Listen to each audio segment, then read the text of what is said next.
জামালপুরের মহিলাদের হাতে নকশি কাঁথা, শাড়ি, সালোয়ার কামিজ, পাঞ্জাবি, ফতুয়া সহ নানা নকশি পণ্যের সুনাম ইতোমধ্যেই ছড়িয়ে পড়েছে দেশের গণ্ডি পেরিয়ে বিদেশে। চাহিদা বৃদ্ধির সাথে সাথে ব্যাপকভাবে প্রসার ঘটেছে স্থানীয় হস্তশিল্পে। আর পহেলা বৈশাখকে সামনে রেখে এই চাহিদা বেড়েছে অনেক গুণ। পহেলা বৈশাখকে সামনে রেখে ভীষণ ব্যস্ত সময় কাটাচ্ছে জেলার সূচিশিল্পীরা।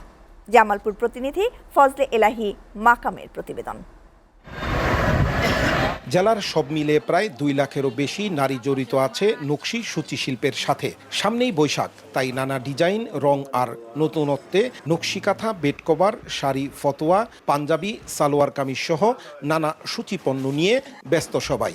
উন্নত মানের নকশি সূচিপণ্য ইতিমধ্যেই ঢাকা সহ দেশের বড় বড় শহরে বাজার দখল করেছে। তাদের যে কাপড়ের যে কোয়ালিটি, এটা আমার কাছে অনেক ভালো মনে হয়েছে।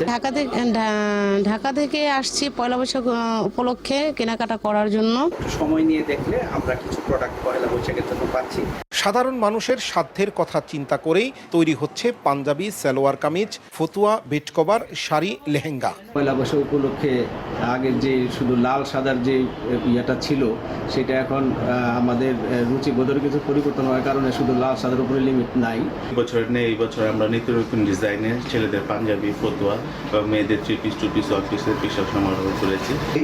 যারা পহেলা বৈশাখের পোশাক কিনতে ইচ্ছুক, তাদের চাহিদা মাফিক এই হস্তশিল্পের পণ্যগুলো গ্রহণ করতে পারবে। বিপুল চাহিদা মেটাতে হিমশিম খেতে হচ্ছে মাঝারি উদ্যোক্তাদের। তবে এবার সূচি শিল্পের পণ্যের দাম কিছুটা বৃদ্ধি পেলেও বাড়বে না পণ্যের দাম। আমরা কাজ কামে একটু বিজি থাকি, দিন রাত 24 ঘন্টা কাজ করি, আর নতুন নতুন আমাদের নিত্য ডিজাইন থাকে।